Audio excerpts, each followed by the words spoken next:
नमस्कार दोस्तों, मैं जेपी डांडिया आप सभी का आपके अपने YouTube channel dandiya electric study पर एक बार फिर से स्वागत करता हूं।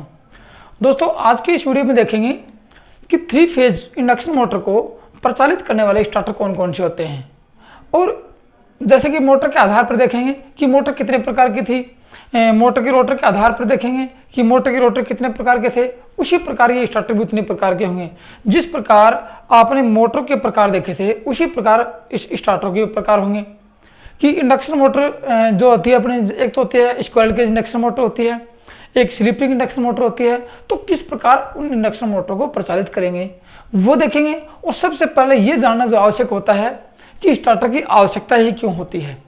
फिर ये देखेंगे उन स्टार्टर में उस स्टार्टर का मुख्य कार्य क्या है, आवश्यकता क्या है, और स्टार्टर के मुख्य भाग कौन कौन से हैं, इनको जानना आवश्यक है। उसके बाद ये जानेंगे कि स्टार्टर कितने प्रकार के होते हैं, मोटर के प्रकार के आधार पर स्टार्टर कितने प्रकार के थे वो देखेंगे। लेकिन उससे पहले क्या देखेंगे कि स्टार्टर की आवश्यकता क्यों होती है। इस पर एक दो क्वेश्चन अवश्य पूछा जाता है आप लोगों से कि स्टार्टर की आवश्यकता क्यों होती है, किस प्रकार स्टार्टर की जरूरत होती है और क्यों स्टार्टर का प्रयोग किया जाता है।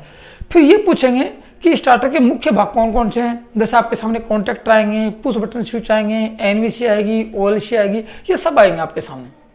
तो उन स्टार्टर के प्रकारों को पढ़ने से पहले अपन इन सब का अध्ययन करेंगे, तब जाके कहीं अपने स्टार्टर समझ में आएंगे। तो सबसे पहले किसका अध्ययन करेंगे, स्टार्टर के प्रकार देखेंगे, स्टार्टर की आवश्यकता देखेंगे।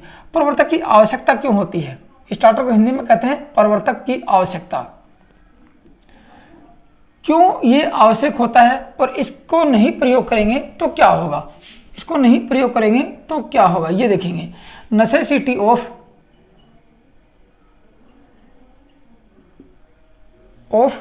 स्टार्टर।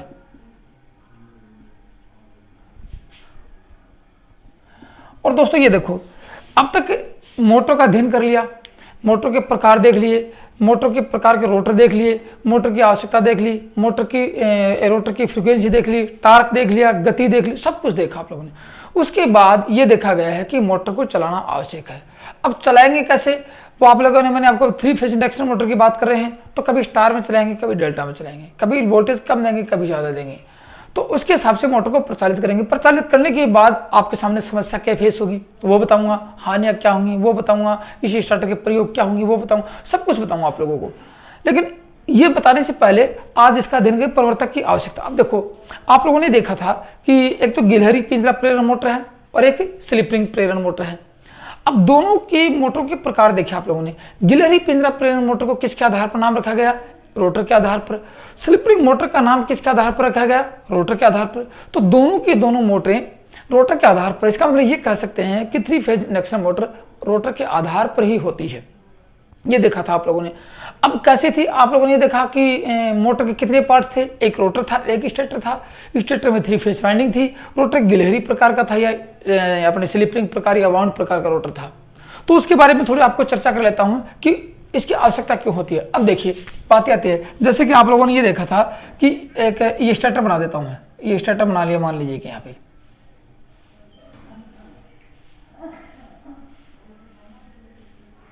ये स्टार्टर बनाया। अब स्टार्टर में क्या थी, स्टेटर वाइंडिंग थी। कैसी थी, 3 फेज की वाइंडिंग थी। मैं यहाँ पर 3 फेज की वाइंडिंग आपको संयोजित करके दिखा देता हूँ कि मान लीजिए कि आपके स्टार्टर में ये 3 फेज की वाइंडिंग है। मैं ये बताता हूँ कुछ स्टार्टर की आवश्यकता क्या होती है, उसको समझो। पहले समझोगे तो आपको एक दो कॉन्सेप्ट क्लियर हो जाएंगे, आपके डाउट दूर हो जाएंगे। माना कि 3 फेज की वाइंडिंग है, अब समझो मेरी बात को। 3 फेज की वाइंडिंग दे क्या देंगे, 3 फेज सप्लाई देंगे। माना कि 3 फेज सप्लाई दे दिया आप लोगों ने। अब आप लोगों को पता है कि 3 फेज की वाइंडिंग है तो किस प्रकार का चुंबकीय फ्लक्स होगा, ये होगा घूमने वाला चुंबकीय फ्लक्स। ये घूमने वाला चुंबकीय फ्लक्स इसके स्थापित है, क्योंकि पॉलीफेज है, 3 फेज है, 2 फेज होगा तो भी घूमने वाला होगा। ये दिखा दिया आप लोगों को मैंने। और इसकी गति को क्या कहते हैं, एनएस, सिंक्रोनस स्पीड कहते हैं। दोस्तों, इस वीडियो को अच्छी तरह समझने के लिए, पॉइंट टू पॉइंट बारीकी से अध्ययन करने के लिए आप वीडियो को पूरा जरूर देखिए, अन्यथा आप बहुत कुछ मिस कर सकते हो और आपको ये जो स्टार्टर की आवश्यकता है, स्टार्टर के मुख्य भाग, इनके बारे में समझना मुश्किल हो जाएगा। क्योंकि जब तक ये नहीं समझेंगे तब तक स्टार्टर के बारे में पूर्ण अध्ययन नहीं कर सकते। फिर कहोगे सर पावर कंट्रोल सर्किट कैसे होता है, सर ऑटोमेटिक स्टार्टर में क्या होता है, ये सब आज उन सभी स्टार्टर के बारे में संपूर्ण जानकारी प्राप्त कर लेंगे, ताकि वो स्टार्टर जब भी पढ़ेंगे, ताकि वो प्रवर्तक जब भी पढ़ेंगे, अपने पास प्रवर्तक 4 प्रकार के आएंगे, 5 प्रकार के आएंगे, तो वो पढ़ेंगे तो इनकी आवश्यकता अवश्य होगी। इसलिए मैं बोल रहा हूँ कि ये टॉपिक इतना इंपॉर्टेंट है क्योंकि मोटर को प्रचालित करने के लिए इस टॉपिक की बहुत आवश्यकता है। इस वीडियो को देखोगे, पूरा देखोगे तो आपको समझ में आएगा और नोट्स में ऐड करते चले जाना। अब आपको दिखाता हूँ, देखो इसके अंदर क्या है। माना कि मैं गिलहरी पिंजरा प्रेरण मोटर की बात कर लेता हूँ। ये क्या है, ये गिलहरी पिंजरा प्रेरण मोटर की बात कर लेता हूँ। अब गिलहरी पिंजरा प्रेरण मोटर का रटर कैसा था आप लोगों को पता है। इसके अंदर क्या है, ये बार छड़ लगा रखी थी, छड़ को दोनों साइड से शॉर्ट कर रखा था। मैं इसका फ्रंट फेस दिखा रहा हूँ, साइड नहीं दिखाया मैंने आपको। ये रोटर आपका और ये आपके साफ्ट थी अंदर, ठीक है। और यहाँ क्या है, इनको आप लोगों ने शॉर्ट सर्किट कर रखा था। अब यही सबसे बड़ा मुद्दा निकल के आने वाला है कि ये शॉर्ट सर्किट किया, रोटर की बार को शॉर्ट सर्किट किया दोनों साइड से। इतना आप लोग देख चुके हो। ये आप लोगों को क्या रहेगा, ये रोटर रहेगा, ये रोटर है, ये क्या है, ये स्टार्टर है, ये देखा आप लोगों ने। और ये आप लोगों की शाफ्ट है और ये स्टेटर वाइंडिंग है।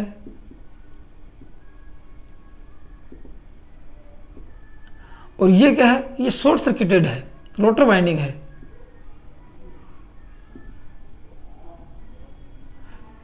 शॉर्ट सर्किट बार है, क्या है, शॉर्ट सर्किट बार लगा रखी है। अब बार कैसी होंगी, डबल बार होंगी या सिंगल बार होंगी, कैसी बार होंगी आप लोग देख चुके हो। अब देखो इसके पढ़ने के बाद कह सकते हैं कि गिलहरी पिंजरा प्रेरण मोटर चालू होने से पहले, अब इसको 3 फेज सप्लाई से संयोजित करेंगे तो चालू होने से पहले कैसी थी। मैं आपको ये देखा था कि चालू होने से पहले मैंने आपको ये बताया था कि यहाँ घूमने वाला चुंबकीय फ्लक्स स्थापित होगा, ट्रांसफॉर्मेशन क्रिया लगेगी। ट्रांसफॉर्मेशन क्रिया से इस रोटर में ईएमएफ उत्पन्न होगा, रोटर वाइंडिंग में धारा प्रवाहित होगी, रोटर का चुंबकीय फ्लक्स स्थापित होगा। एक चुंबकीय फ्लक्स ये है, दोनों की पारस्परिक प्रतिक्रिया होगी, रोटर घूम जाएगा, मोटर घूम जाएगी। ये तो देखा था आप लोगों ने। इसका मतलब क्या लगा, ट्रांसफॉर्मेशन क्रिया लगी है। अब ये कह सकते हैं, ये मैंने आपको तब भी बताया था, पढ़ा था कि ये ट्रांसफार्मर के प्राइमरी वाइंडिंग की भांति कार्य करता है। कौन, स्टार्टर। और ये क्या करता है, ये ट्रांसफार्मर की सेकेंडरी वाइंडिंग की भांति कार्य करता है। कैसा है, शॉर्ट सर्किट है। इसका मतलब कह सकते हैं कि ये प्राइमरी सेकेंडरी वाइंडिंग कैसी है, शॉर्ट सर्किट वाइंडिंग है। कैसी है, शॉर्ट सर्किट वाइंडिंग है। इसका मतलब ये कह सकते हैं कि इस इंडक्शन मोटर का, गिलहरी पिंजरा प्रेरण मोटर का रोटर ट्रांसफार्मर की शॉर्ट सर्किट सेकेंडरी वाइंडिंग की भांति कार्य करता है। मोटर चालू होने से पहले, चालू होने के बाद कंडीशन बदल जाएगी क्योंकि इसमें धारा प्रवाहित हो जाएगी, रोटर फ्रीक्वेंसी का मान घट जाएगा, ईएमएफ का मान घट जाएगा। बहुत बाद में आपको मैंने सब बताया था, रिलेशन बताया था आप लोगों को, जब आप लोग देखा हो तो आपको ध्यान में होंगे। इससे पहले ये कह सकते हैं कि स्टेटर में 3 फेज सप्लाई देने पर इसका रोटर, कौन से का, गिलहरी पिंजरा प्रेरण मोटर का रोटर ट्रांसफार्मर की सेकेंडरी वाइंडिंग के भांति कार्य करता है। अब ये यदि मोटर स्थिर अवस्था में है, छोड़ना, यदि मोटर स्थिर अवस्था में है, माना कि ये मोटर 415 वोल्टेज देता है, इसको 415 वोल्टेज से संयोजित किया। अब आप लोगों ने ये देखा, ट्रांसफार्मर चैप्टर पढ़ा था कि शॉर्ट सर्किट ट्रांसफार्मर की प्राइमरी जो सेकंड वाइंडिंग शॉर्ट होती है तो प्राइमरी वाइंडिंग में धारा का मान कितना होता है, बहुत अत्यधिक धारा होती है। कितना, फुल लोड करंट का 5 से 7 गुना, 5 से 6 गुना धारा होती है। गौर से सुना मेरी बात। तो यहाँ कितनी धारा होगी, स्टेटर में धारा का मान क्या होगा, यदि रोटर, यदि ये स्थिर अवस्था में है, यदि ये मोटर स्थिर अवस्था में है, क्या लिखेंगे, स्थिर अवस्था में होगी। स्थिर अवस्था में हुई तो क्या होगा, सामान्य वोल्टेज देंगे इसको, क्योंकि स्थिर अवस्था में ये शॉर्ट सर्किट है, सामान्य वोल्टेज देंगे। स्थिर अवस्था में सामान्य वोल्टेज देंगे। सामान्य वोल्टेज को जितनी वोल्टेज की मोटर है उतना देंगे। माना कि 415 वोल्टेज की मोटर थी, 415 वोल्टेज को दे दिया 3 फेज। गौर से सुना मेरी बात। अब क्या होगा, देखो जब इसको सामान्य वोल्टेज दिए जाएंगे तो मोटर के जो रोटर है, ये ट्रांसफार्मर के शॉर्ट सर्किट ट्रांसफार्मर की भांति कार्य करेगा। तो स्टार्टिंग धारा का मान कितना हो जाएगा, बहुत अत्यधिक होगा। तो मोटर में स्टार्टिंग धारा, प्रारंभिक धारा का मान, प्रारंभिक धारा जिसको स्टार्टिंग धारा IS से दर्शा सकता हूं मैं, IS का मान कितना होगा, बहुत अत्यधिक होगा। अब कितना होगा वो भी बता, तो ये भी आप लोगों को मैंने मोटर पढ़ाई थी तब बता दिया था, अत्यधिक होगा, अत्यधिक होता है। अब कितना होता है, सामान्य जैसे माना कि ये motor full load current 20 ampere लेती है, 20 एम्पीयर करंट लेती है। फुल लोड करंट कितना है, 20 एम्पीयर करंट है। तो फुल लोड करंट मानो या सामान्य फुल लोड करंट होता है वो उस ये फुल लोड करंट है ना, ये फुल लोड करंट है। तो ये फुल लोड करंट 20 एम्पीयर है, तो स्टार्टिंग धारा का मान कितना होगा, 5 से 6 गुना होगा। स्टार्टिंग धारा का मान कितना होगा, 5 से फुल लोड करंट का, फुल लोड धारा का 5 से 6 गुना होता है। तो माना कि ये 20 ampere current motor full load लेती है तो यहाँ 100 एम्पीयर धारा चली जाएगी। अब इतनी अत्यधिक धारा होगी तो आपको पता है इतनी अत्यधिक धारा बहुत नुकसानदायक होती है। मोटर की वाइंडिंग जल सकती है, या इस मोटर जैसे माना कि यहाँ 10 बार लगाई आप लोगों ने, माना कि यहाँ 10 बार लगाई, गौर से सुनिए मेरी बात, माना कि यहाँ 10 बार लगाई, यहाँ इस एक 10 बार पे ये मोटर आपने स्थापित कर दी, सामान्य करंट दे दिया, तो यहाँ और भी 10 बार पे आगे 2-4 मोटरें होंगी, 2-4 सर्किट होंगे जो संयोजित होंगे, जैसे और कुछ सर्किट होंगे। इस 10 बार पे माना कि 10 मोटर चल रही हैं और इसको आपने डायरेक्ट सप्लाई से चलाया, गौर से सुनना, तो ये क्या करेगा, इतनी डायरेक्ट सप्लाई से अत्यधिक धारा का मान होगा और लाइन का वोल्टेज ड्रॉप कर देगी। पूरी की पूरी लाइन क्या है, ये लाइन आप लोगों की, इस लाइन का वोल्टेज ड्रॉप कर देगी। कितना वोल्टेज ड्रॉप कर देगी कि अन्य सर्किट प्रभावित हो जाएंगे और ब्रेकडाउन की स्थिति आ जाएगी। माना कि इस प्रकार की 3 मोटर 10 मोटर चल रही, 3 मोटर आपने डायरेक्ट चला दी तो ब्रेकडाउन हो जाएगा, लाइन वोल्टेज बिल्कुल घट जाएगा, सारा सिस्टम बंद हो जाएगा, पूरी मोटर बंद हो जाएंगी। इसका मतलब क्या होगा, यहाँ लाइन वोल्टेज बहुत अत्यधिक होगा। ये मोटर क्या करेगी, स्टार्टिंग वाइंडिंग ये जो अत्यधिक धारा किसी 5 से 6 गुना धारा अत्यधिक है, ये क्या करेगी, लाइन वोल्टेज अत्यधिक ड्रॉप करेगी। लिखते जाना मेरी बातें, लाइन वोल्टेज अत्यधिक ड्रॉप करेगी जिससे उस लाइन पे संयोजित अन्य सर्किट होगा, अन्य मोटर होंगी, वो प्रभावित होंगी। इसका मतलब कह सकते हैं कि वो प्रभावित न हो, ठीक है ना। ये धारा क्या करेगी, 5 से 6 गुना धारा, ये क्या करेगी, ये धारा जो अत्यधिक धारा नहीं 5 से 6 गुना धारा होगी, जो अत्यधिक धारा क्या करेगी, ये लाइन वोल्टेज अधिक ड्रॉप करेगी, काफी बार पूछा जाएगा कि मोटर को यदि डायरेक्ट सप्लाई से चला दिया जाए तो क्या होगा। मैं आपको वो रीजन बता रहा हूँ क्या होगा, फिर क्यों नहीं चलाएंगे, चलाएंगे तो कैसे चलाएंगे मोटर को। लाइन ड्रॉप अधिक होगा, अधिक लाइन वोल्टेज ड्रॉप अधिक ड्रॉप होगा, ये होगा। अब लाइन अत्यधिक वोल्टेज होगा, इस लाइन पर जुड़े जो अन्य सर्किट है वो क्या होंगे, प्रभावित होंगे। लाइन के अन्य परिपथ प्रभावित होंगे। अब ये तो एक ही मोटर चलाई है, इस प्रकार की 2-4 मोटर चला दी जाए तो पूरी की पूरी लाइन वोल्टेज ड्रॉप हो जाएगा, ब्रेकडाउन की स्थिति आ जाएगी वहां पे। फिर कहते हैं कि अचानक क्या हुआ, अचानक मतलब कि सारी मोटर एक साथ आप लोगों ने डायरेक्ट सप्लाई से चलाई है। उसके बाद क्या ये 5 से 6 गुना यहाँ क्या होगी, सामान्य देखिए 5 से 6 गुना मैंने आपको बताया, 5 से 6 गुना धारा यदि प्रभावित होती है तो क्या होता है, इस मोटर की वाइंडिंग का इंसुलेशन जल जाएगा। स्टेटर वाइंडिंग का इंसुलेशन जल सकता है। अब इंसुलेशन क्या, देखो आप लोगों ने वाइंडिंग की, यहाँ पे मेरे बताओ, यह वाइंडिंग की कौन सी तार से की, सुपर एनामेल कॉपर वायर से वाइंडिंग की आप लोगों ने। आपसे काफी बार पूछा जाएगा वाइंडिंग किस धातु से की जाती है या किस तार से की जाती है, सुपर एनामेल कॉपर वायर से वाइंडिंग की जाती है। आपके सामने काफी बार प्रश्न नॉर्मल क्वेश्चन आते हैं, सुपर एनामेल कॉपर वायर से वाइंडिंग की, तो सुपर कॉपर तो वायर है, उसके बाद क्या है, सुपर एनामेल की पॉलिश है। सुपर एनामेल की पॉलिश जो E डिग्री टेम्परेचर की इंसुलेशन की टेम्परेचर की श्रेणी में आती है और जिसका तापमान 120 डिग्री होता है, ठीक है। ये जल जाएगा। अब माना कि जल जाएगा तो क्या कह सकते हैं कि स्टेटर वाइंडिंग पूरी जल जाएगी, क्या कि मोटर जल जाएगी, मोटर जल सकती है। यदि इंसुलेशन जलेगा तो मोटर जल सकती है, अब देखो इतने कारण हो गए, ये लाइन वोल्टेज ड्रॉप कर देगी, मोटर के इंसुलेशन जला देगी और पूरी मोटर को जला देगी, वाइंडिंग क्या होगी, जल जाएगी, स्टेटर वाइंडिंग जल जाएगी। इतने कारण हो सकते हैं यहाँ पे।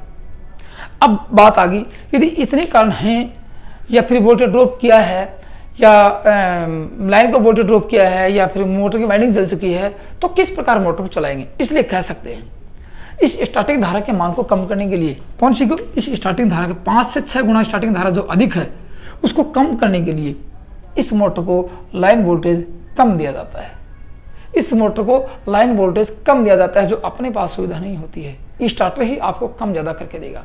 कैसे देगा कि एक बार मोटर को स्टार में चलाएगा फिर डेल्टा में चलाएगा। स्टार में आपको पता है कि लाइन वोल्टेज का मान कितना होता है और फेज वोल्टेज का मान कितना होता है, या फिर डेल्टा में आपको पता है कि लाइन वोल्टेज फेज वोल्टेज दोनों बराबर होते हैं। ये आप लोगों को पता, आप लोगों को स्टार डेल्टा सर्किट देखा होगा, आपने पढ़ा होगा, पॉलीफेज का चैप्टर पढ़ा होगा तो देखा होगा आप लोगों ने। लाइन वोल्टेज फेज वोल्टेज का √3 गुना होता है और फेज वोल्टेज लाइन वोल्टेज का √3 भाग होता है।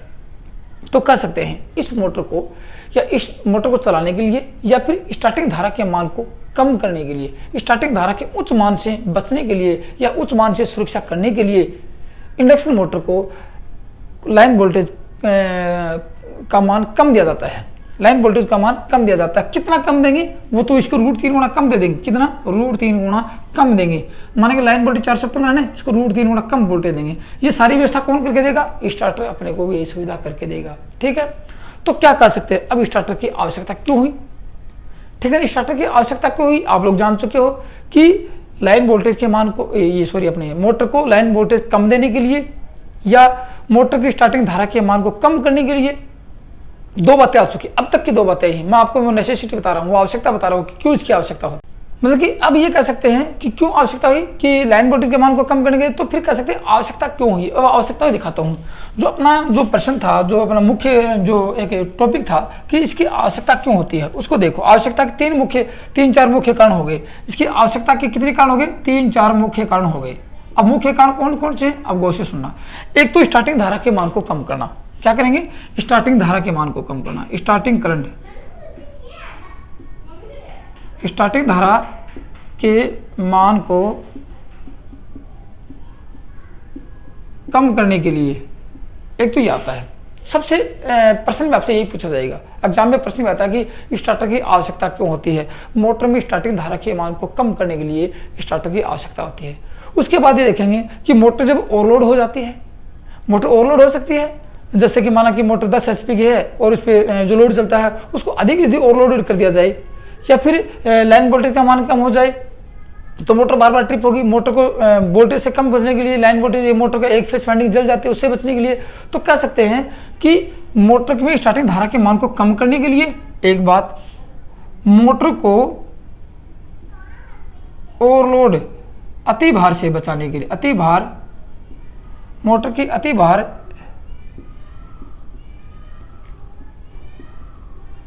से सुरक्षा के लिए। मोटर ओवरलोड हो जाएगी तो जल जाएगी क्योंकि धारा का मान बढ़ जाएगा, फिर इंसुलेशन जल जाएगा। तो ओवरलोड से सुरक्षा के लिए दो बातें आ गई आपके सामने। ये दोस्तों मैंने आपको डीसी मोटर पढ़ाई थी, तब भी बताए थे चीज़ें कि मोटर का अधिकतर उपयोग स्टार्टिंग धारा के मान को कम करने के लिए ही किया जाता है। ओवरलोड से सुरक्षा के लिए तो एमसी भी प्रयोग कर लेंगे, कितने मान के जो कितने एम्पीयर के एमसी वो प्रयोग कर लेंगे। लेकिन इसके साथ ही हो दूसरी बात आती है, देखो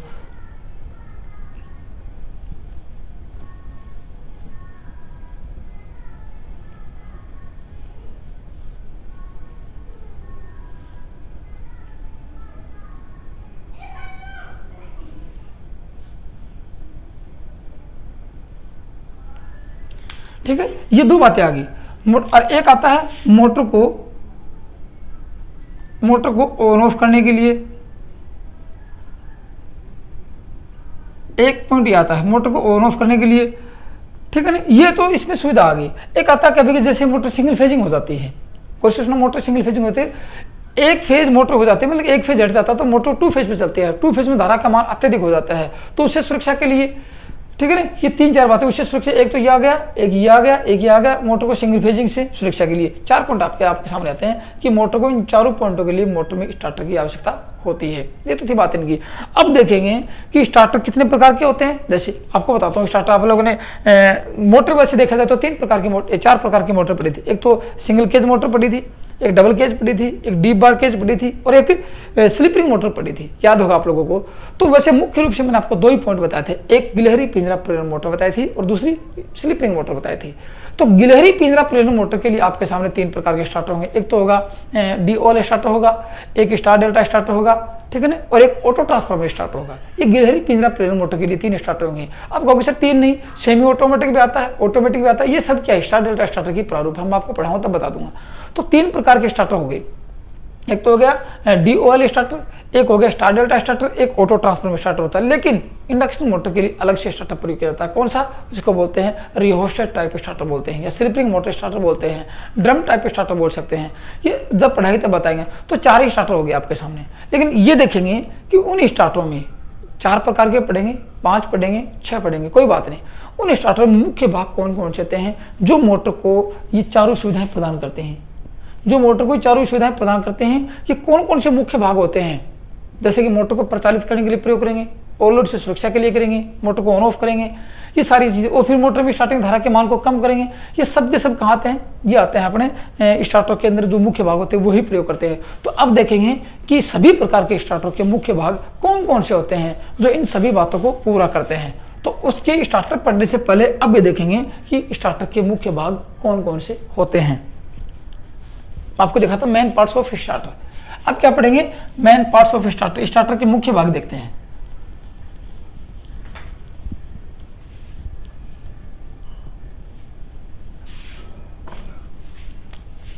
क्या देखेंगे, स्टार्टर के या प्रवर्तक के, हिंदी में क्या कहेंगे, प्रवर्तक के मुख्य भाग देखेंगे, जो कि आपको सभी स्टार्टरों में, सभी प्रवर्तक में मिलने वाले हैं, जो कि 4 प्रकार के पढ़ेंगे, सभी में मिलेंगे ये चीज़ें। और इनके बिना स्टार्टर पूरा नहीं हो सकता, इनके बिना जो स्टार्टर की आवश्यकता है वो संपूर्ण नहीं हो सकती, ठीक है ना। तो सबसे पहले कौन सा भाग आएगा, अपने पास आएगा कॉन्ट्रैक्टर,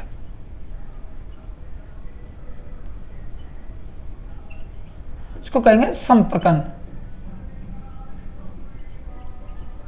क्या कहेंगे, संपर्कन कहेंगे। अब इसके बारे में बताओ, तो ये कॉन्ट्रैक्ट होता क्या, देखो कॉन्ट्रैक्ट मतलब कि संयोजन करना, एक परिपथ से दूसरे परिपथ का संयोजन करना। जैसे कि यहाँ 3 फेज सप्लाई दी, मैं आपको दिखाता हूँ, देखो जैसे यहाँ 3 फेज सप्लाई दी आप लोगों ने, यहाँ 3 फेज सप्लाई दी, और उस 3 फेज सप्लाई का यहाँ मतलब कि इसको, ये तो इनकमिंग है, जैसे 3 फेज की सप्लाई ये आ गई, और ये 3 फेज की सप्लाई यहाँ प्रदान करनी है, ये 3 फेज की सप्लाई ये आ गई, ये 3 फेज सप्लाई इनकमिंग है, ये मोटर का सर्किट आगे क्या है, ये मोटर मान लीजिए, ये मोटर लगा रखी है, मोटर को 3 फेज सप्लाई देनी है, तो किसके साथ, डायरेक्ट तो नहीं दे सकते, यहाँ कॉन्ट्रैक्टर लगा देंगे, उसको कहेंगे कॉन्ट्रैक्टर, ये लगा देंगे कॉन्ट्रैक्टर, माना कि ये मैं दिखा देता हूँ कॉन्ट्रैक्टर, ये कॉन्ट्रैक्टर लगा दिए, ये अब ये कॉन्ट्रैक्टर लगा दिए, ये क्या करें, इसको दबाएंगे, कॉन्ट्रैक्टर को ऊपर से दबाएंगे तो तीनों पॉइंट मिलेंगे और मोटर को 3 फेज सप्लाई मिल जाएगी, इसको कहते हैं कॉन्ट्रैक्टर। कॉन्ट्रैक्टर का कुछ अलग अलग प्रारूप होते हैं अपने अपने क्षेत्र में, स्टार्टर में कुछ प्रारूप अलग होता है, या फिर किसी और सर्किट को क्लोज करने के लिए प्रारूप अलग होता है, लेकिन काम एक ही होता है कि सर्किट को पूर्ण करना।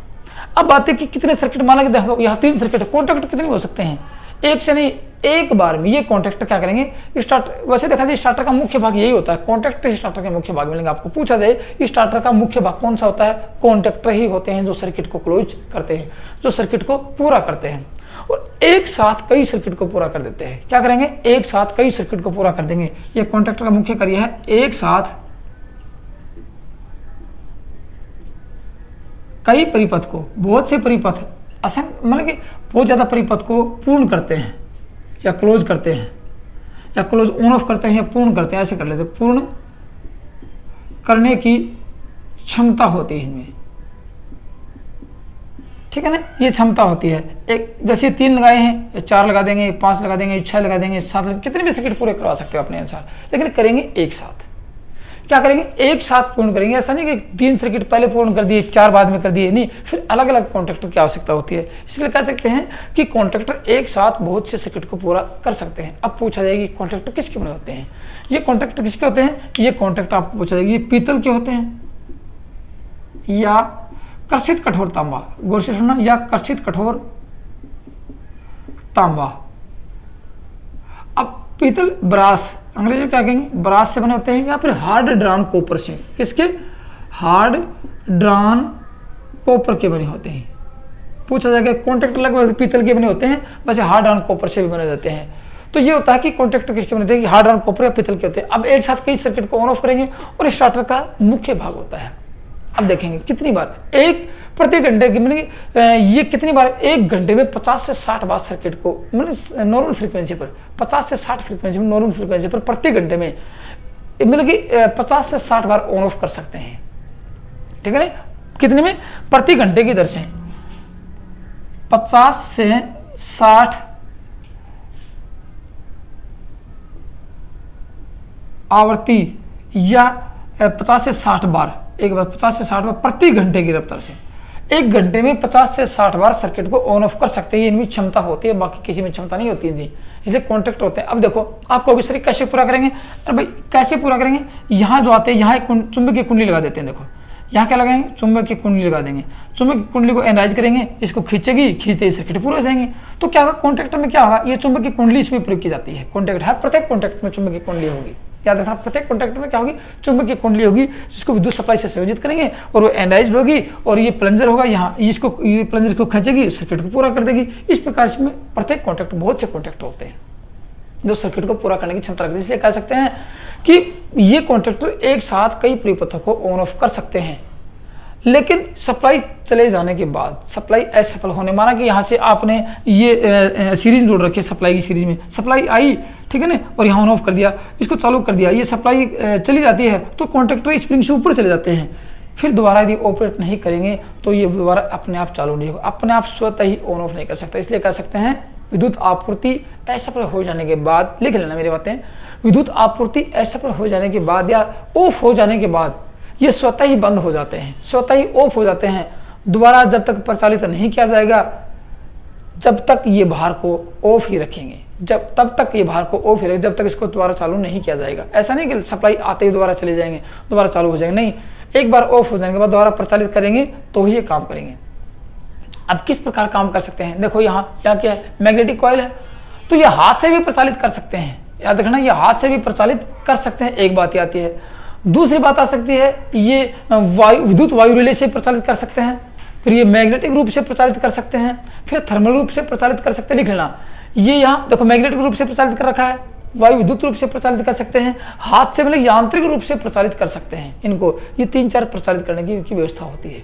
ये तो था इसमें। अब देखो इस कॉन्टैक्टर के मुख्य भाग बताता हूँ आपको, ये काफी बार परीक्षा में पूछे जाएंगे आपसे, को ये मैं जो बातें बता रहा हूँ पूछी भी गई हैं और पूछे जाने की संभावना बनी रहती है इनकी, तो इनको गौर से लिखना और नोट करके लिखना आराम से इसको।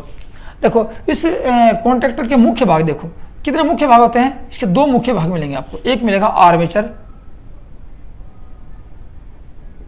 एक मिलेगा आर्मेचर और दूसरा क्या मिलेगा, योक मिलेगा आपको। देखो अब क्या होगा, ये जो अपने ये जो चुंबकीय कुंडली है ये कहाँ होगी, योक में होगी। ये क्या होगी, योक, ये स्थिर भाग होता है, ये मूवमेंट करने वाला नहीं होता है, और ये इसका चल भुजा होती है, ये चलने वाला भाग, चलने वाला भाग ये है, ये ऊपर जगह, इसको क्या कहेंगे, ये चलने वाला भाग, ये आर्मेचर रहेगा इसका, और ये क्या रहेगी, ये इसकी स्थिर भुजा, इसको योक कहेंगे। पूरे सिस्टम में होता है, ये पूरे सिस्टम में ऐसा ये योक होता है, ये चलने वाला भाग। इस कॉन्टैक्टर के 2 मुख्य भाग होते हैं, ये चलने वाला भाग होते हैं और ये इसका योक होता है। अब देखो क्या होगा, समझ गए कि कॉन्टैक्टर 2 मुख्य भाग होते हैं, एक आर्मेचर होता है जिसको कहते हैं ये चल पुर्जा होता है या चल भुजा होते हैं, चल पुर्जा होता है ये, और ये क्या होता है, योक होता है जो स्थिर भाग होता है कॉन्टैक्टर में। अब देखो कॉन्टैक्टर की चुंबकीय कुंडली है, कॉन्टैक्टर में क्या होती है, एक चुंबकीय कॉइल होती है, मेरी बातें गौर से सुनना। कॉन्टैक्टर में क्या होती है, एक चुंबकीय कॉइल होती है। कॉन्टैक्टर में जो चुंबकीय कॉइल को या विद्युत सप्लाई को या मैग्नेटिक कॉइल को उसकी रेटिंग के अनुसार सप्लाई प्रदान की जाती है। माना कि 220 वोल्टेज के 220 वोल्टेज सप्लाई प्रदान की इसको, जैसे 230 वोल्टेज है, 415 वोल्टेज है, जो भी है, इसको यदि रेटिंग सप्लाई से संयोजित किया जाता है तो मैग्नेटिक कॉइल एक्साइट होती है, ये चुंबक बनती है। चुंबक बनेगी तो क्या होगी, आर्मेचर आर्मेचर को खींचेगी अपनी ओर, आर्मेचर को अपनी ओर आकर्षित करेगी, और ये आर्मेचर क्या करेगा, योक से चिपक जाएगा, चुंबक बनेगी, योक से चिपक जाएगा, योक से चिपक कर सर्किट को पूरा कर देगा, सर्किट को क्लोज कर देते हैं। इसलिए कह सकते हैं दोनों के दोनों भाग इस आर्मेचर में अहम भूमिका निभाते हैं। इसलिए ये कौन से आर्मेचर, ये चल पुर्जा होता है, पूछा जाए कि कॉन्टैक्टर में आर्मेचर क्या होता है, चल पुर्जा होता है जो अपने मूवमेंट करके सर्किट को पूरा करता है। योक क्या होता है, ये इसमें क्या होती है, मैग्नेटिक कॉइल होती है जो कि इस आर्मेचर को अपनी ओर खींचती है, जिसको प्लंजर बोलते हैं, प्लंजर को खींचती है और ये सर्किट को पूरा होता है। इसलिए कह सकते हैं आर्मेचर योक से चिपककर सर्किट को पूरा करता है। अब देखो बात आती है कि आर्मेचर और योक 2 भाग आ गए। ये पूरा सिस्टम क्या था, ये कॉन्टैक्टर था, आर्मेचर और योक 2 भाग आ गए।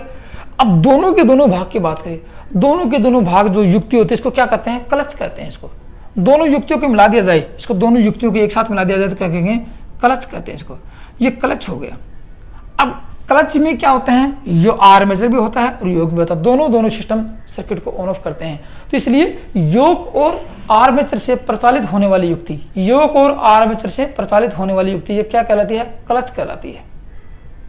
इसको क्लच के नाम से जाना जाता है। ये तो था आपका कॉन्टैक्टर। अब कितने कॉन्टैक्टर होते हैं, देखो ये कॉन्टैक्टर होते हैं ना, जैसे ये पूरा सिस्टम है कॉन्टैक्टर, यहाँ 3 तो मुख्य कॉन्टैक्टर होंगे। क्या होंगे, 3 मुख्य होंगे और 1 सहायक कॉन्टैक्टर होगा। क्या होगा, 1 सहायक कॉन्टैक्टर होगा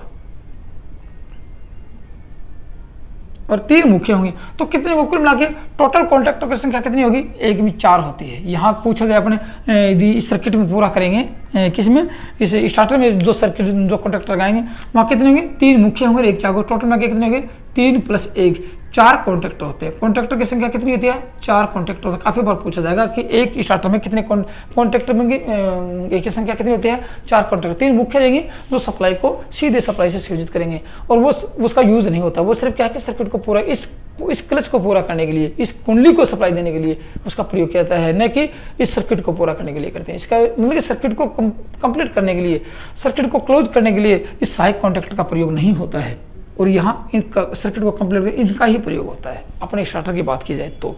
अब देखो आपसे एक चीज़ और पूछी जाएगी कि इस कॉन्टैक्टर में गुंजन स्वर की आवाज़ है। काफ़ी बार कि कॉन्टैक्टर में गुंजन स्वर क्यों होता है? गुंजन स्वर पैदा होने का कारण क्या है? चैटरिंग की आवाज़, गुन की आवाज़ आती है, चैटरिंग की आवाज़ आती है, क्यों आती है? इस कॉन्टैक्टर में मान लो कि अपने जो स्टार्टर में कॉन्टैक्टर प्रयोग करेंगे वहाँ गुंजन स्वर होगा, क्यों होगा वो पूछा जाएगा। अब सपोज करना मेरी बात, ये जो चुंबकीय कुंडली है इसने क्या किया, इस आर्मेचर को अपनी ओर पकड़ के मतलब कि खींचा, आकर्षित किया और यहाँ दोनों चिपक गए, एक साथ दोनों चिपक गए। माना कि ये इसका था और ये आके चिपक गया इसके ऊपर आके यहाँ पे। अब देखो यहाँ क्या लगाई आप लोगों ने? एसी लगाई आप लोगों ने। एसी में क्या होगा? ध्रुवता चेंज होती रहती है। ध्रुवता चेंज होगी तो ये यहाँ पे कितनी, जैसे 50 हर्ट्ज फ्रीक्वेंसी है तो 50 बार तो ध्रुवता चेंज होगी, 50 बार इसमें पॉजिटिव रहेगी, 50 बार नेगेटिव, मतलब कि 50 बार एन बनेगा, 50 बार ओ बनेगा, पोल बनेंगे, यहाँ पे चुंबकीय ध्रुव बनेंगे। तो ध्रुवता चेंज होती रहती है, इसलिए एसी के कारण यहाँ ध्रुवता चेंज रहेगी। तो यहाँ ये आपस में कभी तो मतलब कि इतनी स्पीड से 50 बार से इसको कभी तो आकर्षित होगा, कभी छोड़ेंगे, कभी आकर्षित होगा, कभी छोड़ेंगे, मतलब आकर्षित प्रतिकर्षण का स्वभाव होगा यहाँ पे। तो यहाँ इन दोनों में आवाज़ होगी, यहाँ पे इन दोनों की ये टकराने से आवाज़ होगी, इसको कहते हैं गुंजन स्वर। इस एसी के कारण इस कॉन्टैक्टर में गुंजन स्वर उत्पन्न होता है। याद रखें, काफी बार आपसे पूछा जाएगा कि कॉन्टैक्टर में गुंजन स्वर उत्पन्न होने का कारण क्या था। ठीक है, अब ये तो थी बात इस कॉन्टैक्टर की। अब देखो कॉन्टैक्टर को पूरा करने के लिए, इस चुंबकीय कॉइल को सप्लाई देने के लिए, सप्लाई को ऑन ऑफ करने के लिए, इस कॉन्टैक्टर में इस प्लंजर को पूरा करने के लिए और कौन कौन से मुख्य भाग होते हैं? जैसे आपको बताते हैं पुश बटन प्रयोग करते हैं। पुश बटन आपसे बहुत छोटा सा टॉपिक है और काफी बार आपसे पूछे जाएंगे कि पुश बटन क्या होता है। अब आप लोग जान चुके हो पुश बटन क्या होता है। जैसे आप लोगों को दिखाता हूँ, पुश बटन के बारे में ही बता देता हूँ। देखो मैं, जैसे पुश बटन पूछा जाए, पुश बटन कितने होते हैं? पुश, जैसे आपने एक बेल का पुश बटन देखा, जैसे ये पुश बटन है, ये पुश बटन है। यहाँ आपने एक बेल लगाई यहाँ पे, ठीक है ना, यहाँ पे क्या लगाई? एक बेल लगा दी, ये बेल लगा दी। अब क्या हुआ? देखो यहाँ पे इस सर्किट को पूरा कर देते हैं। यहाँ पे इसको न्यूट्रल दिया और इसको फेस दिया। अब इसको दबाएंगे तो बेल बजेगी। गौर से सुना, इसको दबाएंगे तो क्या होगा? बेल बजेगी, घंटी बजेगी। अब आप लोगों को समझ गए कि इसका काम क्या हुआ? सर्किट को सिर्फ एक बार पूरा करना। ये भी ऑन ऑफ होंगे, ये भी पुश बटन के हाथ से दबाएंगे तो पुश, लेकिन ये क्या करते हैं?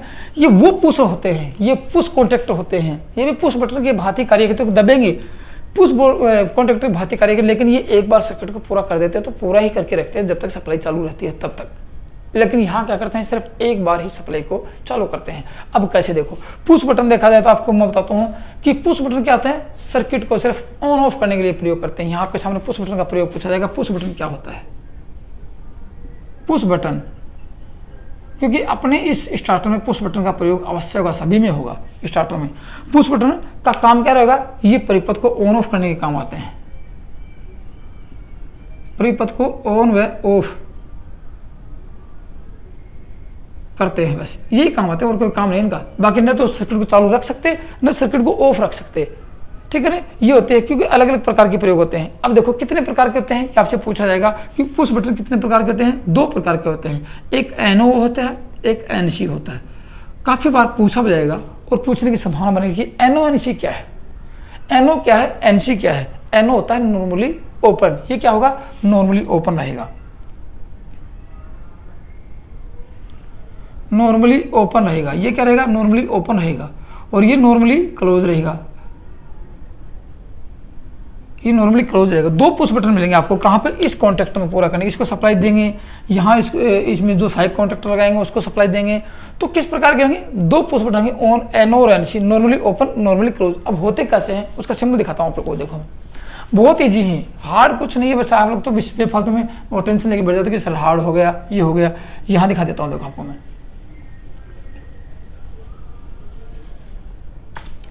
देखो क्या है? पुश बटन की बात कर रहे हैं। ये क्या है? Push button. ये पुश बटन है। कितने प्रकार के हैं? 2, एक एनओ और दूसरा क्या है? एनसी, ठीक है ना। ये नॉर्मली ओपन और ये नॉर्मली क्लोज। दोनों के सिंबल दिखाता हूं आप लोगों को, कैसे देखो कैसे काम करेंगे। ये नॉर्मली ओपन क्यों होता है, देखो इसका सिंबल देखो, एनो का सिंबल दिखाता हूं आप लोगों को मैं। माना कि ये एक कॉन्टेक्ट बिंदु है, ये है, ये क्या है, ये सर्किट पूरा करना है। यहां इनकमिंग है,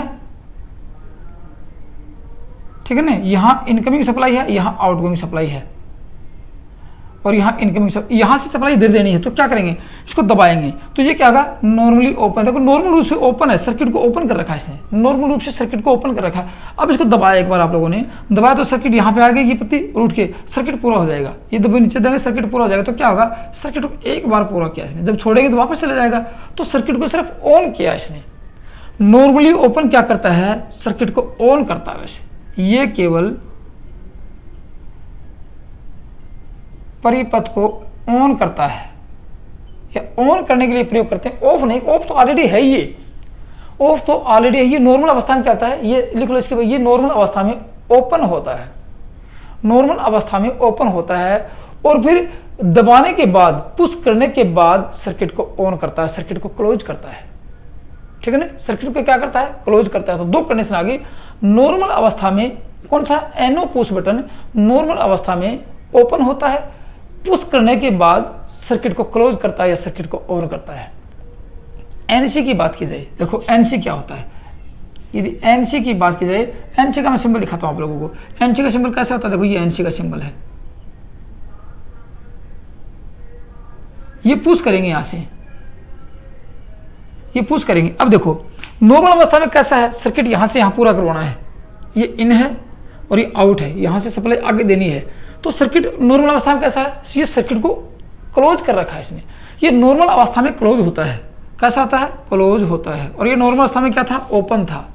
और ये नॉर्मल अवस्था में क्या है, क्लोज होता है। लिख लेना, नॉर्मल अवस्था में क्लोज होता है। पुश करने के बाद क्या होगा, पुश करने के बाद ये क्या करेगा, सर्किट को ऑफ कर देगा। पुश करने के बाद सर्किट को ओपन करता है। लिख लेना, पुश करने के बाद सर्किट को ओपन करता है, मतलब कि सर्किट को ऑफ कर देता है। ये लिख लेना, ऑफ कर देता है, सर्किट को ऑफ कर देता है। तो आपके सामने दो पुश बटन आएंगे। अब पूछा जाए मोटर को बंद करनी है, स्टार्टर को बंद करना है, या स्टार्टर में सप्लाई आपको मोटर चल रही है, मोटर को बंद कर दो भाई, तो किस प्रकार का बटन प्रयोग करेंगे। अब देखो ये बटन प्रयोग, क्योंकि क्या करता है, दबाने के बाद ओपन करता है, दबाने के बाद ओपन करता है, सर्किट बंद, मूविंग सर्किट को ऑफ करता है। तो क्या कर सकते हैं, मोटर के स्टार्टर को बंद करने के लिए, मोटर को चालू अवस्था में रोकने के लिए, मोटर को बंद करने कौन से पुश बटन को दबाया जाता है, इस पुश बटन को, कौन से को, एनसी को दबाया जाता है, याद रखना। और चालू करने के लिए एनो का प्रयोग किया जाता है। उल्टा मत कर देना कि एनो नॉर्मली ओपन मोटर को बंद करता है, नहीं, नॉर्मली ओपन रहता है, दबाने के बाद सर्किट को पूरा करता है और सर्किट चालू हो जाता है। ये नॉर्मल अवस्था में क्लोज होता है, दबाने के बाद क्या करता है, सर्किट को ऑफ कर देता है। तो मोटर को चालू करने के लिए, स्टार्टर को चालू करने के लिए इस बटन का प्रयोग करते हैं, और बंद करने के लिए इस मोटर का प्रयोग करते हैं। याद रखना बात, दोनों आपके सामने आए। तो ये तो था इस स्टार्टर में सप्लाई ऑन ऑफ करने के लिए, सर्किट को ऑन ऑफ करने के लिए पुश बटन के प्रयोग किए जाएंगे, आपके सामने आएंगे। जब मैं सर्किट डायग्राम दिखाऊंगा, पावर कंट्रोल सर्किट बनाएंगे, तब आपके समझ में कि वास्तव में सर आपने सही बताया था। अब क्या बचता, देखो सामने ये तो थी आप लोगों की कि मोटर में धारा के मान को कंट्रोल करने के लिए, मोटर को चालू ऑफ करने के लिए। लेकिन मोटर की सुरक्षा कौन करेगा, मोटर को चालू अवस्था में कौन बना के रखेगा। इसी दो पॉइंट और बच गए, एक तो बच गया OLC और एक NVC, जो आपके प्रत्येक स्टार्टर में मिलेंगे आप लोगों को। दोस्तों वीडियो बहुत इंपॉर्टेंट है, आप देखोगे प्रत्येक स्टार्टर का अध्ययन करोगे तो आपको ये चीज़ें आपको फेस आएंगे, सामने आपको सामने आएंगी कि सर ये क्या था। तो इसलिए प्रत्येक बातें मैं आपको गहराई से पढ़ा रहा हूँ, नॉर्मल तरीके से पढ़ा रहा हूँ। और दोस्तों वीडियो पसंद आ रहा तो लाइक जरूर कर दो, और अपने विचार इस कमेंट्स बॉक्स में जरूर लिख दो कि सर हमें इस वीडियो के प्रति ये विचार व्यक्त हुए हैं, वो लिख देना, ठीक है। अब आपको बताता हूँ कि मोटर की ओवरलोड से सुरक्षा कौन करेगा। जो स्टार्टर के अंदर ही एक भाग होता है, जो मोटर की स्टार्टर की ओवर ऑफ मतलब कि मोटर चलने के बाद जो ओवरलोड हो जाता है, तो उसकी सुरक्षा कौन करता है, उसकी बताता हूँ आप लोगों को मैं। कॉन्ट्रैक्टर के बाद क्या करेंगे, ये देखेंगे कि मोटर की ओवरलोड से सुरक्षा, जिसको तो कहेंगे ओवरलोड कॉइल कहेंगे। अब क्या पढ़ेंगे, ओवरलोड कॉइल। अगला भाग देखते हैं, ओवरलोड रिले। क्या कहेंगे, ओवरलोड रिले कहेंगे। अब एक चीज आपके समझ में आ गई, इसको ओवरलोड कॉइल भी कह सकते हैं। क्या कह सकते हैं, ओवरलोड कॉइल। इसको हिंदी में कहेंगे अति भार कुंडली। क्या कहेंगे, अति भार कुंडली, या रिले भी बोल सकते हैं इसको, अति भार रिले। अब देखो दो चीजें आपके सामने आएंगी। ओवरलोड रिले लिखेंगे तो इसको शॉर्टकट नाम आ गया OLR क्या होता है, याद रखना। और कॉइल लिखी आएगी तो OLC क्या होता है। OLC की फुल फॉर्म पूछी जाए तो ओवरलोड कॉइल, और OLR की फुल फॉर्म पूछी जाए तो ओवरलोड रिले। दोनों एक ही हैं, दोनों का काम क्या है, एक ही काम है, दोनों का काम क्या है, एक ही है। लेकिन आपसे पूछा जाए ये किस प्रकार की युक्ति होती है। अब आपको पता है ये ओवरलोड से क्या देगी, सुरक्षा देगी। मोटर के ओवरलोड से क्या करेगी, सुरक्षा करेगी। तो कह सकते हैं एक प्रकार की ये सुरक्षा युक्ति होती है। कौन सी, ये ओवरलोड मान लो या रिले मान लो, ये क्या है, सुरक्षा युक्ति है, सुरक्षा युक्ति होती है। अब कैसे देगी, ओवरलोड से सुरक्षा देगी। वो सुरक्षा युक्ति कैसी भी है, ओवरलोड से, शॉर्ट सर्किट से, अलग अलग सुरक्षा युक्ति होती हैं। तो ओवरलोड हो या शॉर्ट सर्किट हो, ये क्या करेगा, आपको सुरक्षा युक्ति, आपको सुरक्षा प्रदान करेगी अंदर से, अति बाहर से सुरक्षा। अब देखो ये दो नाम एक है ना, overload relay, OLR, overload coil, OLC, एक ही बात है दोनों में। अब कैसे सुरक्षा देगी आपको बताता हूँ ये कितने प्रकार की होती है। वैसे देखा जाए ये 2 प्रकार की होती है, ठीक है ना, ये 2 प्रकार के होते हैं। लेकिन कैसे, ये बार बार जब क्षणिक उच्च धारा का मान होता है, जैसे धारा अधिक होगी फिर नॉर्मल होगी, फिर धारा अधिक होगी फिर नॉर्मल होगी, तो इस प्रकार से क्या होगा, मोटर का इंसुलेशन जल जाएगा। तो बार बार क्षणिक रूप से उच्च धारा जब होती है तो उससे अपने को सुरक्षा करती है। इसके मुख्य कार्य बताता हूँ क्या करता है। इसके मुख्य कार्य ये बार बार क्षणिक उच्च धारा से सुरक्षा करती है। लिख लेना, ये बार बार क्षणिक उच्च धारा से, बार बार क्षणिक उच्च धारा से एक पॉइंट आता है। दूसरा पॉइंट आता है कि और कैसे सुरक्षा करती है, क्या करती है। लंबे समय तक यदि ओवरलोड लंबे समय तक यदि सामान्य धारा से उच्च धारा होती है, लंबे समय तक, लेकिन लंबे समय तक यदि लोड का मान उच्च होता है, लंबे समय तक, अधिक समय तक यदि सामान्य लोड से ओवरलोड होता है या सामान्य धारा से उच्च धारा होती है, एक ही बात है, क्योंकि लोड रहेगी धारा बढ़ेगी। लंबे समय तक सामान्य लोड का मतलब भार से और भार होता है, ओवरलोड होता है, और लोड होता है, तो ये सुरक्षा प्रदान करती है। उसको ट्रिप कर दबा देगी, मोटर को बंद कर देगी। तो ये क्या करता है, ओवरलोड से होता है तो सुरक्षा प्रदान करती है, सुरक्षा करती है, मोटर की सुरक्षा करती है। एक ही आता है। फिर अगला वो क्या करती है, ये देखो बताता हूँ। मैंने आपको थोड़ी देर पहले बताया था कि मोटर जब सिंगल फेजिंग होती है, मैंने आपको बताया मोटर जब सिंगल फेज होती है, जैसे मोटर 3 फेज की मोटर है, 3 फेज की मोटर 3 फेज पे चले, एक फेज अचानक गायब हो जाए तो मोटर कितने पे चलेगी, 2 फेज पे चलेगी। उस समय क्या होगा, मोटर में अत्यधिक धारा प्रवाहित होगी, 2 फेज में मोटर में अत्यधिक धारा प्रवाहित। और यदि ओवरलोड रिले नहीं होगी तो मोटर अत्यधिक धारा पाकर जल जाएगी। मोटर का इंसुलेशन, पूरी मोटर की स्टार्टर का इंसुलेशन जल जाएगा और मोटर पूरी खाक हो जाएगी। इसलिए कह सकते हैं मोटर के सिंगल फेज होने पर, मोटर के क्या करेगी, सिंगल फेज होने पर, मोटर के सिंगल लिख लेना, मेरी बातें पूछे जाएंगे कि ओवरलोड जो ये रिले है मोटर की कैसे कैसे सुरक्षा करती है। सिंगल फेज होने पर 2 फेजों में अत्यधिक धारा प्रवाहित होती है। मोटर में अत्यधिक धारा, इतनी धारा प्रवाहित कि मोटर तुरंत जल जाएगी। इसलिए अत्यधिक धारा होती है या अत्यधिक धारा प्रवाहित होती है, अत्यधिक धारा से 2 फेजों में अत्यधिक धारा से सुरक्षा के लिए से सुरक्षा करती है। बस ये कर दो शॉर्टकट, सुरक्षा करती है। सिंगल फेजिंग होने पर मोटर की सुरक्षा करती है, मोटर को जलने से बचाती है। ये इसके मुख्य कार्य हैं। अब होते कितने प्रकार के हैं वो भी बताऊंगा आप लोगों को कि 2 प्रकार की होती है। अब 2 प्रकार कौन कौन से हैं और किस प्रकार दोनों वाइंडिंग या दोनों रिले अपने हिसाब से काम करेंगे वो भी आपको बताता हूँ। फिर आपको पढ़ाएंगे एनवीसी क्या होती है। वीडियो कुछ लंबा जरूर लेकिन बहुत मोस्ट इंपॉर्टेंट है। लेकिन आपसे एक चीज जरूर पूछी जाएगी, याद रखें, आपसे एक चीज अवश्य पूछी जाएगी, एक बात अवश्य पूछी जाएगी कि मोटर जो ओवरलोड रिले है ये मोटर को कितने समय में बंद कर देती है। याद रखना, कितने समय में बंद कर देती है। जैसे ओवरलोड हुआ, अब ओवरलोड जैसे 20 एम्पीयर की मोटर थी, अब 20 एम्पीयर की मोटर में माना कि शॉर्ट सर्किट की धारा बहुत अत्यधिक अचानक धारा आ गई तो 1 मिली सेकंड लगेगी, 2 सेकंड लगेगी, 5 सेकंड लगेगी, कितने सेकंड लगेगी, या फिर मिनट में बंद कर देगी, वो बात आती नहीं। तो कितने समय बंद कर देगी, काफी बार पूछा जाएगी। फुल लोड करंट से, मेरी बात सुनना, फुल लोड करंट से, ये अब प्रचलित होने का समय बताता हूं आपको। फुल लोड क्या कि फुल लोड धारा से 500% धारा, याद रखा 500% धारा अधिक होती है, 500% धारा यदि ओवरलोड हो जाती है, अधिक होने पर फुल लोड करंट माना कि 20 एम्पीयर, उससे 500% अधिक हो जाती है तो ये कितनी देर में काम कर सके, 500% से अधिक होगी तो उससे भी टाइम कम हो सकता है। तो नॉर्मल तरीके से 10 सेकंड में, कितने में, 10 सेकंड में यही ऑपरेट कर देगी, सर्किट को बंद कर देगी। क्या करेगी, सर्किट को बंद कर देगी। इसलिए फुल लोड करंट से यदि 500% धारा अधिक होती है तो परिपथ को 10 सेकंड में ऑफ कर देती है। कौन सी, ओवरलोड रिले।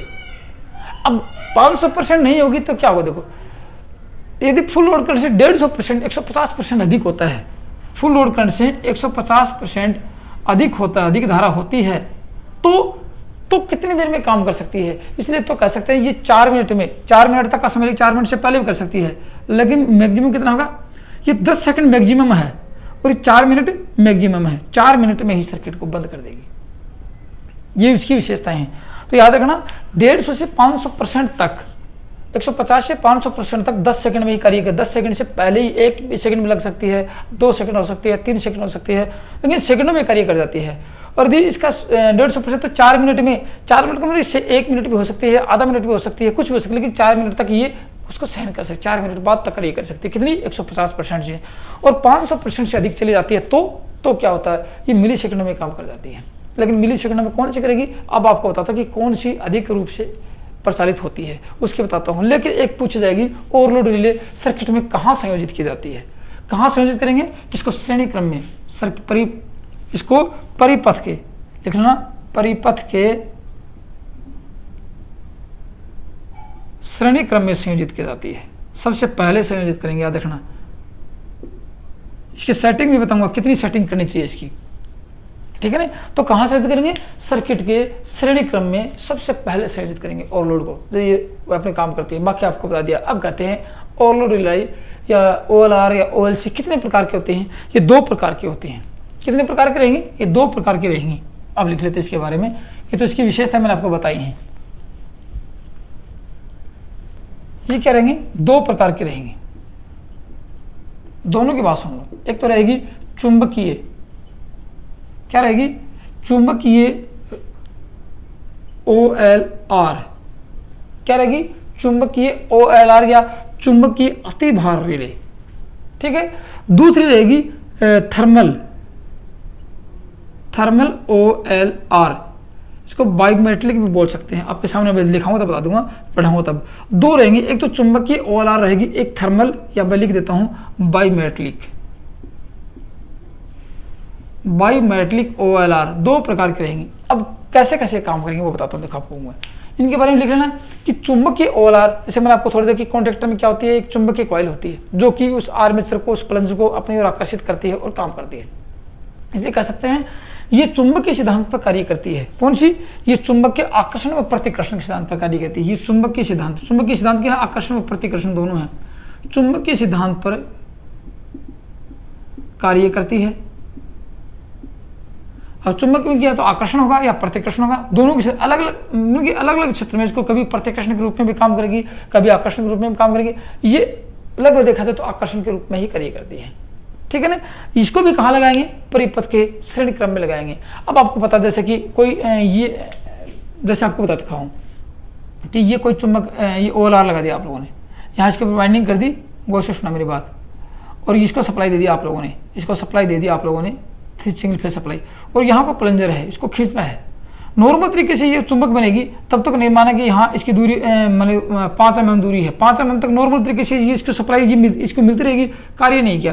लेकिन सामान्य से 5 एम्पीयर तक इसको आकर्षित नहीं करेगी। 5 एम्पीयर के बाद में ये प्लंजर को आकर्षित करेगी, 6 एम्पीयर चला गया तो जो भी धारा का मान बढ़ेगा, इसका चुंबकीय फ्लक्स अधिक होगा, इसका चुंबकीय क्षेत्र अधिक होगा, इसको आकर्षित करेगी। अब आपको पता है जब भी आकर्षित करती है तो तुरंत झटके के साथ चिपका लेती है। ऐसे नहीं कि धीरे धीरे ये प्लंजर आएगा, इसको आकर नहीं, इसको झटके के साथ चिपकाएगी और सर्किट को मानेंगे, सर्किट को ऑफ कर देगी। जैसे सर्किट चालू था यहाँ पे और यहाँ इसको सर्किट को पूरा कर रखा था, यहाँ पे इसको खींचेगी, सर्किट टूट जाएगा।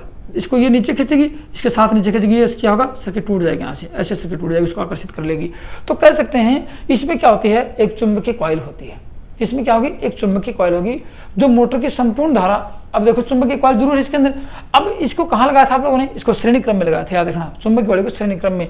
तो पूरी की संपूर्ण धारा मोटर की संपूर्ण, क्योंकि श्रेणी क्रम में क्या होगी, संपूर्ण धारा इसके अंदर से प्रवाहित, मोटर के सर्किट में सबसे पहले लगाएंगे तो संपूर्ण धारा इसके अंदर से प्रवाहित होगी, इसलिए कह सकते हैं OLR को, किसको, OLR, मोटे तार की, कौन सी की, चुंबकीय OLR की बात करें, ये मोटे तार की लगभग कम टर्न की बनाई जाती है।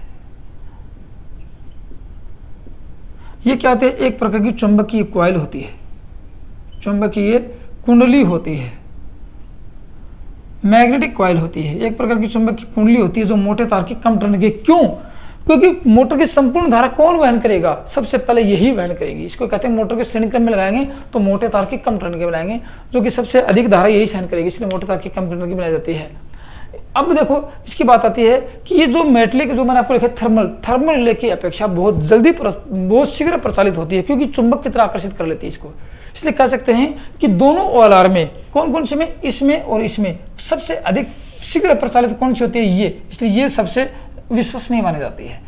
ये सर्किट को नुकसान नहीं होने देती है 1% भी, सबसे अधिक विश्वसनीय मानी जाती है चुंबकीय OLR। इसलिए आपको सर्किट में चुंबकीय OLR भी मिलेंगी अपने स्टार्टर में, और थर्मल OLR भी मिलेंगी। ये सर्किट का प्रारूप देखा जाएगा कि थर्मल ली है या काम में, जैसे कि आप ड्यूअल स्टार्टर की बात करेंगे तो थर्मल में मिल सकती है आपको वो, ठीक है ना, चुंबकीय मिल सकती है, या उसमें ये देखेंगे अपने स्टार्टर में देखेंगे तो वहाँ चुंबकीय रिले भी मिल सकती है। तो ये वो बात नहीं है, ये तो सर्किट का प्रारूप देखा जाएगा। ये सिंगल फेज में जैसे मिक्सी आती है उसमें भी आता है, बाकी अपने छोटे छोटे जैसे ये अपने जो प्रेस आती है उसमें थर्मल ये भी आती है, थर्मल तो वहाँ पर आती है। तो इस प्रकार की होती है। अब दूसरे कौन से पढ़ेंगे, थर्मल या बाईमेटलिक ओवरलोड रिले पढ़ेंगे। ये भी कहाँ लगाएंगे, सर्किट के श्रेणी क्रम में लगाएंगे। लेकिन यहाँ दो विभिन्न धातुओं को आपस में पिघलाकर बनाएंगे। जैसे आपको दो पत्ती बताता हूँ, जैसे आपका थर्मोस्टेट होता है, कैसा थर्मोस्टेट होता है, उस प्रकार से थर्मोस्टेट में नीचे से उष्मा मिलती है। यहाँ क्या करेंगे, दो पत्ती लगाएंगे यहाँ पे। जैसे मैं इसको बता देता हूँ,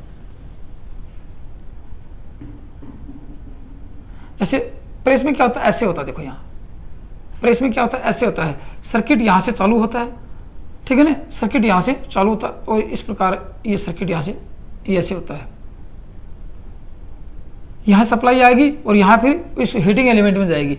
तो ये दोनों चिपके हुए सर्किट यहाँ से देखो, यहाँ से चालू हुआ और यहाँ से धारा प्रवाहित होगी यहाँ की, और यहाँ क्या है, हीटिंग एलिमेंट है, यहाँ हीटिंग एलिमेंट चालू होगा। तो उसी प्रकार यहाँ थर्मल रिले में होगा, एक हीटिंग एलिमेंट होगा और ये दो धातुक पत्तियां होंगी, आपस में चिपकी हुई होंगी, सर्किट पूरा होगा।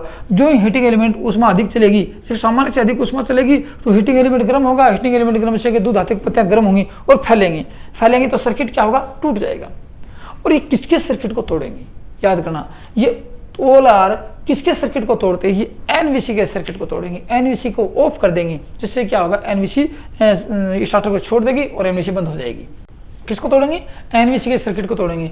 तो दोनों का काम ये ही है, ये थर्मल ये ऊष्मीय सिद्धांत पर कार्य करती है। कौन सी, थर्मल वाली, ये ऊष्मीय सिद्धांत पर कार्य करती है, याद करना, ये ऊष्मीय सिद्धांत पर। जब स्टार्टर पढ़ाएंगे तब आपको बताएंगे इसने ये इसको सर्किट में किस प्रकार संयोजित किया और कैसे कार्य किया, इसको सर्किट में किस प्रकार संयोजित किया और कैसे कार्य किया। वैसे तो आप लोग DC मोटर के स्टार्टर देख चुके हो, वहाँ भी OLR लगाई थी, चुंबकीय वाली मैंने आपको दिखाया था, चुंबकीय OLR लगाई थी और आपको साफ साफ लगा कि ये चुंबकीय OLR है और इसने कैसे मोटर की सुरक्षा की, आप लोगों को लग गया था।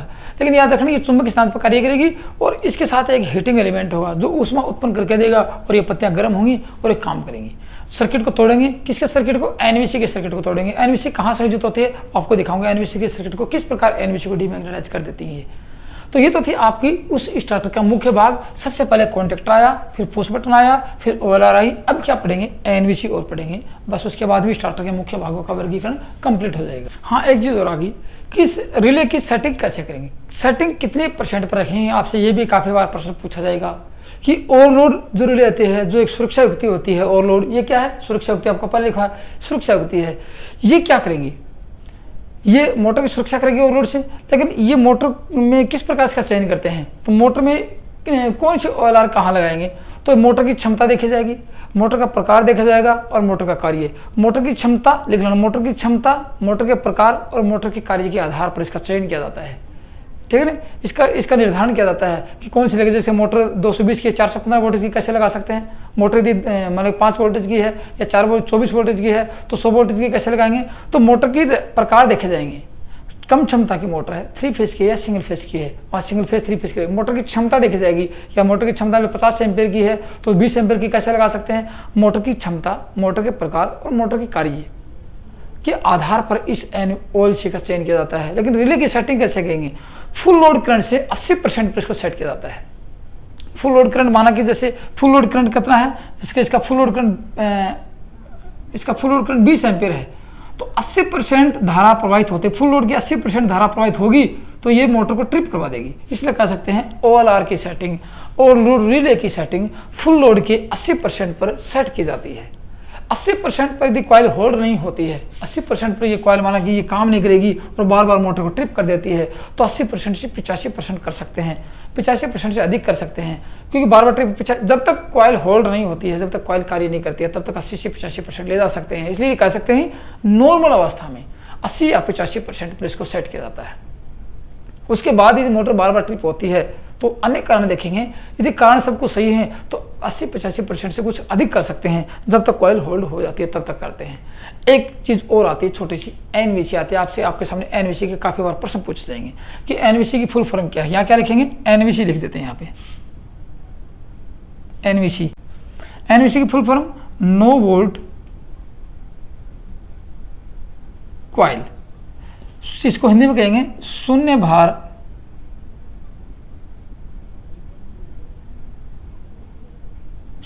कुंडली। ये इस NVC की फुल फॉर्म। इसका मुख्य कार्य क्या है, वैसे मोटर को ऑन अवस्था में बनाए रखना। इसका मुख्य कार्य क्या है, मोटर को ऑन अवस्था में बनाए रखना। अब ये पूछा जाएगा कि इसको संयोजन कहाँ किया जाता है। देखो जैसे फील्ड वाइंडिंग होता है ना, फील्ड वाइंडिंग के श्रेणी क्रम में इसका संयोजन, लगभग फील्ड वाइंडिंग के श्रेणी क्रम में इसका संयोजन करते हैं। जैसे यहाँ 3 वाइंडिंग होंगी, एक फेज के श्रेणी क्रम में, एक फेज की जो सप्लाई जाएगी उसके श्रेणी क्रम में संयोजित कर देंगे, ठीक है ना। लेकिन वो बार बार यदि मोटर की कंडीशन देखी जाएगी, जैसे आपने DC मोटर देखी वहाँ NVC देखी, ऐसी मोटर देखी, ये देखिए आपने स्टार्टर देखेंगे वहाँ से NVC का कनेक्शन दिखाऊंगा कि DOL स्टार्टर में क्या करते हैं, DOL स्टार्टर में होती है कि नहीं होती है। फिर DOL स्टार्टर में लगभग नहीं होती है। फिर DOL स्टार्टर आता है, ये अपने स्टार डेल्टा स्टार्टर आता है, ऑटोमेटिक स्टार डेल्टा आता है, फिर ऑटो ट्रांसफॉर्मर आता है। ये स्टार्टर देखेंगे वहाँ वो NVC के संयोजन आपको बताऊंगा। लेकिन देखा जाए तो ये फील्ड वाइंडिंग की श्रेणी क्रम में लगभग इसको संयोजित किया जाता है। लेकिन अधिकतर देखा जाए किसकी होती है, ये पतले तार की अधिक टर्न की होती है। याद रखना NVC कैसी होती है, पतले तार की अधिक टर्न की होती है। पतले तार अधिक टर्न की होती है। काफी बार आपसे पहले बात तो नाम पूरा OLC को हिंदी में क्या कहते हैं, शून्य भार कुंडली, अंग्रेजी में नो वोल्ट कॉइल कैसी होती है, पतले तार के अधिक टर्नों की होती है। काम मोटर को चालू अवस्था में बनाए रखना। इसका मुख्य कार्य मोटर के कॉन्टैक्टर को चालू अवस्था में बनाए रखना, या मोटर के कॉन्टैक्टर को या मोटर को चालू अवस्था में रखना। जैसे NVC आप देखोगे, जैसे मैंने आपको थोड़ी देर एक चुंबकीय कॉइल दिखाई थी, ये क्या है, एक प्रकार की चुंबकीय कॉइल होती है। पतले तार की अधिक टर्नों की चुंबकीय कॉइल ही होती है। जैसे कॉन्टैक्टर को थोड़ी देर पहले मैं आपको दिखाई एक चित्र, यहाँ एक मैंने चुंबकीय कॉइल दिखाई, उसको क्या है, वो NVC है एक प्रकार की। तो NVC वो थी, मैंने आपको बताया कि एक कॉन्टैक्टर में जो कॉइल होती है चुंबकीय कॉइल, वो क्या है, वो NVC होती है। फिर मोटर में DC मोटर के स्टार्टर में देखा NVC होती है, AC मोटर के स्टार्टर में देखेंगे NVC। उसका काम क्या है, कॉन्टैक्टर या मोटर को चालू अवस्था में बनाए रखना, इसका NVC का मुख्य कार्य है। इसको ऑफ कौन करता है, OLC इस NVC के सर्किट को ट्रिप करती है। जैसे मोटर को चालू अवस्था, मोटर बंद हो जाएगी, कॉन्टैक्टर बंद हो जाएंगे। तो ये इसके मुख्य कार्य थे। तो ये तो थे आप लोगों की क्या, इस पूरे के पूरे स्टार्टर के मुख्य भाग। स्टार्टर के मुख्य भाग कौन से हैं, स्टार्टर की आवश्यकता क्यों होती है।